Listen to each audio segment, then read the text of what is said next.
Norwegian Rhapsody number 2 by Johan Halvorsen with Bergen Philharmonic, Carsten Andersen conducting. At 10 o'clock here on WETA 90.9 Washington and WGMS 89.1 Hagerstown, where our music is made possible by you, thank you, and by the Baltimore Symphony Orchestra at Strathmore. Guest conductor Günter Herbig presents Bruckner's 8th Symphony and Mozart's Piano Concerto number 21 with Alon Goldstein Saturday, January 17th at Strathmore. Tickets and more information at bsomusic.org. Again, that's bsomusic.org. And by Geico, over 75 years of industry experience and a wholly owned subsidiary of Berkshire Hathaway since 1996. More information at geico.com or 1-800-947-AUTO, anytime, day or night. It is 10:01 and 3 minutes of news next. From NPR News in Washington, I'm Corva Coleman. Congress opens a new session today with Republicans in control of both chambers. But NPR's Giles Snyder reports the White House and Democrats are seeking to cast doubt on the GOP leadership. Democrats are criticizing House Majority Whip Steve Scalise of Louisiana, who has apologized for speaking to a white supremacist group in 2002 when he was a state lawmaker. Republicans have closed ranks around Scalise, but while his leadership position seems secure, Democrats are using the issue to try to discredit House Republicans. White House spokesman Josh Earnest. There's no arguing that who Republicans decide to elevate into a leadership position says a lot about what the conference's priorities and values are. Responding to the criticism, Louisiana's Republican Governor Bobby Jindal told the Associated Press that it would not be smart for Republicans to take advice from the White House. Giles Snyder, NPR News, Washington. The National Weather Service says a fast-moving storm is sliding across the upper Midwest and into the mid-Atlantic states and the Northeast. In Washington, D.C., people are shoveling a few inches of snow. There is as much as 7 inches of snow coming to Chicago today. After the snow passes, a blast of Arctic air will hit the Midwest and then move east. The upper plain states are already seeing wind chills near 30 degrees below zero. A leading Russian dissident broke his house arrest yesterday in Moscow. He cut off an ankle bracelet used to monitor his location. NPR's Corey Flintoff reports that, so far, authorities have not taken action against him. Alexei Navalny is an activist who helped organize massive protests against President Putin in 2011. Since then, he's been the target of various criminal prosecutions. His supporters say the charges were trumped up to wreck his political career. Navalny's been under house arrest for almost a year while he's been appealing 2 convictions. He said yesterday that the house arrest is illegal and used a kitchen knife to cut off the monitoring ankle bracelet. He says police came to his apartment, photographed the cut bracelet, but did not arrest him. Navalny says he's not planning to go anywhere. Corey Flintoff, NPR News, Moscow. New York City police are searching for at least 2 suspects who shot and wounded 2 city police officers last night. The officers are hospitalized in stable condition. Last night's shooting comes about 2 weeks after 2 other New York City officers were shot and killed in their patrol car. On Wall Street at this hour, the Dow Jones Industrial Average is up 24 points at 17,527. The Nasdaq is down 5 points at 4,649. The S&P 500 is up 3. You're listening to NPR. Support for NPR comes from Progressive Insurance, working to make progress for more than 75 years. Your best friend at the office is classical WETA, perfectly tuned to your workday. And today, wherever it is you ended up, or maybe still in traffic, be careful out there. It's been a fun morning, and there's still a chance of a little more snow, but probably not lots more. It's mainly after this going to get cold and windy for tomorrow. So we'll just see how it goes. It's cloudy at very least. Most of the snow is expected to have stopped by about noon, and the high temperature only at the freezing mark. And by tomorrow, with that cold wind, yes, it's high temperature going to be in the upper 20s, so it will feel quite cold. But no more word of precipitation through the weekend in any case. Here we have music by Gabriel Pernet on classical WETA. This is the concert piece for harp and orchestra. Klaus Arp is the conductor of the Southwest German Radio Orchestra. The harpist here, Isabelle Moretti.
Orchestra.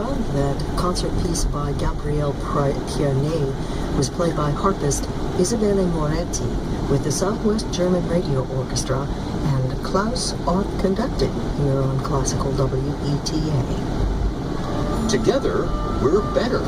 Your generous support ensures that Classical WETA stays on the air and streams online 24 hours a day, 7 days a week, allowing Classical WETA to bring the world's great music to the greater Washington region and beyond.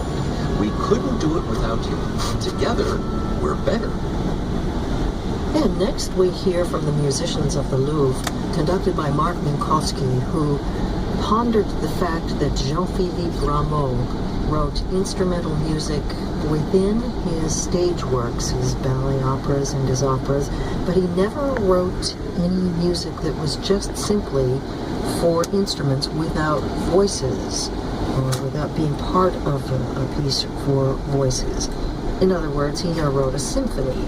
So Minkowski decided, what if we imagined one by taking some of those instrumental pieces from the larger works and putting them together into a symphonie imaginaire.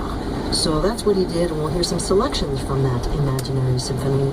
Music of Rameau, arranged and conducted by Mark Minkowski with the musicians of the Louvre.